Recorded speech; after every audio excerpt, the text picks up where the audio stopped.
നമസ്കാരം. ഡീടോക്സിലേക്ക് സ്വാഗതം. ആദ്യം തന്നെ ഒരു കാര്യം പറഞ്ഞോട്ടെ. ഇത് ആടുജീവിതം മൂവിയുടെ റിവ്യൂ അല്ല. ഈ മൂവി ചെയ്തപ്പോൾ ഇതിന്റെ സംവിധായകനും സ്ക്രിപ്റ്റ് റൈറ്ററും ഒക്കെ ആയ ബ്ലസി ചെയ്യേണ്ടിയിരുന്ന, എന്നാൽ ചെയ്യാതെ പോയി എന്ന് എനിക്ക് തോന്നിയ കുറച്ച് കാര്യങ്ങളാണ് ഈ വീഡിയോയിൽ ഷെയർ ചെയ്യുന്നത്. 2 ദിവസം മുമ്പാണ് ഈ മൂവി ഞാൻ തിയേറ്ററിൽ പോയി കാണുന്നത്. പക്ഷെ വർഷങ്ങൾക്ക് മുമ്പ് തന്നെ ബെന്യാമിൻ എഴുതിയിട്ടുള്ള ആടുജീവിതം എന്ന് പറയുന്ന നോവൽ ഞാൻ വായിച്ചിട്ടുണ്ടായിരുന്നു. അപ്പം തിയേറ്ററിലേക്ക് പോകുമ്പോൾ തന്നെ എനിക്ക് അറിയാമായിരുന്നു നോവലിൽ ഉണ്ടായിരുന്ന പല കാര്യങ്ങളും മൂവിയിൽ ഉണ്ടാവത്തില്ല. കാരണം അത് ഒബ്വിയസ് ആണ്. ഒരു മൂവി മേക്ക് ചെയ്യുമ്പോഴും അത് റിലീസ് ചെയ്യുമ്പോഴൊക്കെ കുറേയധികം പരിമിതികളുണ്ട്. അപ്പൊ അതിൽ നിന്നുകൊണ്ടായിരിക്കും ഒരു നോവലിന്റെ കഥ മൂവിയിലേക്ക് വരുമ്പോൾ വരുന്ന മാറ്റങ്ങൾ അതെല്ലാം നമുക്ക് മനസ്സിലാക്കാവുന്നതേ ഉള്ളൂ. എന്നാൽ നിർബന്ധമായും ആ മൂവിയിൽ ഉണ്ടാകേണ്ടിയിരുന്ന, നോവലിൽ ഉണ്ടായിരുന്ന ചില കാര്യങ്ങൾ അത് മിസ്സായി പോയല്ലോ എന്നുള്ളൊരു വിഷമം കൊണ്ട് എനിക്ക് തോന്നിയിട്ടുള്ള മിസ്സായി പോയി എന്ന് തോന്നിയിട്ടുള്ള കുറച്ച് കാര്യങ്ങളാണ് ഇന്നത്തെ വീഡിയോയിൽ ഞാൻ ഷെയർ ചെയ്യുന്നത്. ബെന്യാമിന്റെ നോവലിൽ നമുക്ക് കാണാൻ സാധിക്കുക നജീബ് എന്ന് പറയുന്ന വ്യക്തിയുടെ ഒരു പച്ചയായ ജീവിതമാണ്. കൂടാതെ അദ്ദേഹം അതിജീവനത്തിനായി നടത്തുന്ന ഒരു യാത്രയുമാണ്. ആ യാത്ര വെറും ഒരു യാത്രയല്ല, അത് വളരെ സോൾഫുൾ ആയിട്ടുള്ള ഒരു യാത്രയാണ്. അതിന് അത്രമാത്രം ഇൻട്രസ്റ്റിങ്ങും ആളുകൾ അത്രമാത്രം അക്സെപ്റ്റും ചെയ്തതിന് കാരണം ബെന്യാമിൻ വളരെ ബ്രില്യൻ്റ് ആയിട്ട് അതിൽ എഴുതി ചേർത്തിട്ടുള്ള കുറേയധികം സ്പിരിച്വാലിറ്റിയും മിസ്റ്റിസിസവും ഒക്കെയാണ്. ശരിക്കും ദൈവത്തെ തൊട്ടറിഞ്ഞ് ദൈവത്തിൽ അലിഞ്ഞു ചേർന്നാണ് നജീബ് ആ യാത്ര ചെയ്യുന്നത്.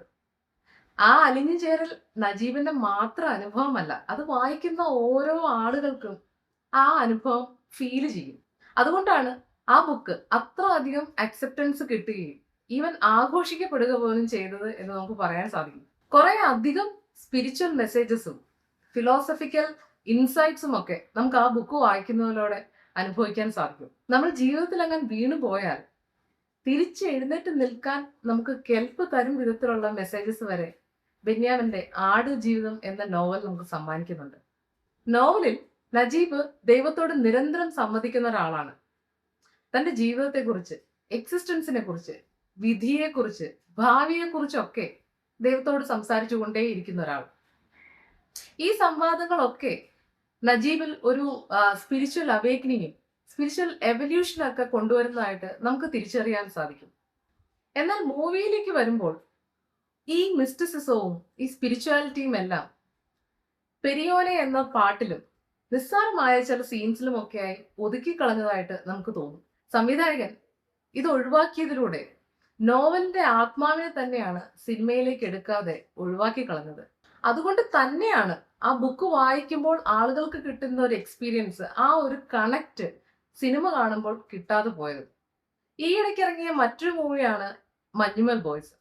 അതിൽ സ്പിരിച്വാലിറ്റി വളരെ ചെറിയ രീതിയിലാണെങ്കിലും എത്ര ഇഫക്റ്റീവ് ആൻഡ് ബ്യൂട്ടിഫുൾ ആയിട്ടാണ് അവർ ചിത്രീകരിച്ചിരിക്കുന്നത്. സംവിധായകൻ ബ്ലസി നജീബിന്റെ ശരീരത്തിന്റെ വേദനകളെയാണ് ഫോക്കസ് ചെയ്തതെങ്കിൽ ബെന്യാമിൻ ഫോക്കസ് ചെയ്തത് നജീബിന്റെ ആത്മാവിന്റെ വേദനകളെയാണ്.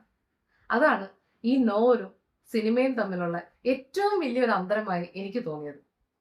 രണ്ടാമതായി സംവിധായകന് പാളി എന്ന് എനിക്ക് തോന്നിയ ഒരു കാര്യം നജീബിന്റെ പഴയ കാലം ചിത്രീകരിച്ചിരിക്കുന്ന രീതിയിലാണ്.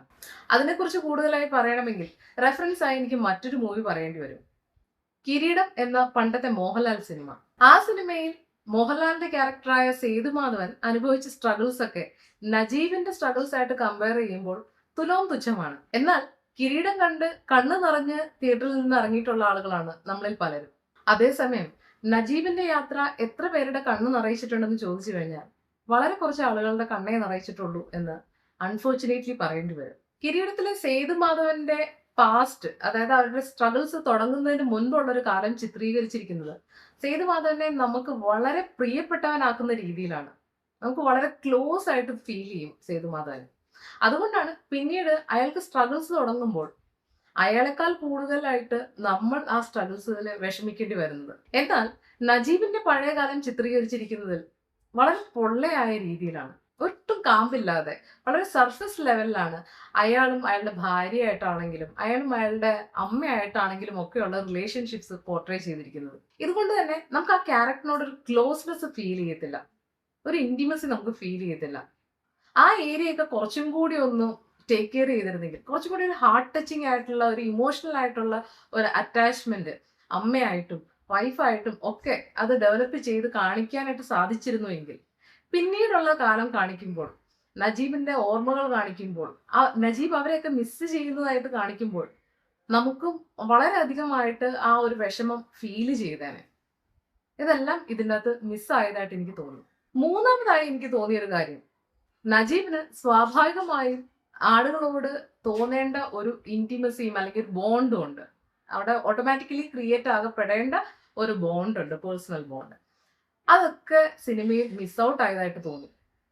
നജീബ് നോവലിലാണെങ്കിൽ ഈ ഓരോ ആടുകളെയും ഓരോരോ പേരൊക്കെ എടുത്ത് വിളിക്കുന്നുണ്ട്. അത് നജീബിന്റെ പഴയ കാലത്ത് നാട്ടിലുള്ള പല ആളുകളുടെ പേരൊക്കെയാണ്. അപ്പൊ ആ പേരൊക്കെ പറഞ്ഞിട്ടാണ് ഓരോ ആളുകളെയും, നാട്ടിലുള്ള ആളുകളായിട്ടാണ് ശരിക്കും നജീബ് ഈ ആടുകളെ റെക്കഗ്നൈസ് ചെയ്തുകൊണ്ടിരുന്നത്. നജീബിന് പിറക്കാനായിട്ട് ഇരുന്ന മകന്റെ പേര് പോലും ഒരു ആട്ടുകുഞ്ഞിന് ഇട്ടിട്ട് ആ ആട്ടുകുഞ്ഞിനെ സ്വന്തം മകനെ പോലെ വളർത്തുന്നുണ്ട് നോവലിൽ. അതേസമയം ആ ഫാക്ടേഴ്സ്, ആ എലിമെന്റ്സ് എല്ലാം സിനിമയിൽ മിസ് ഔട്ട് ആയിട്ടുണ്ട്.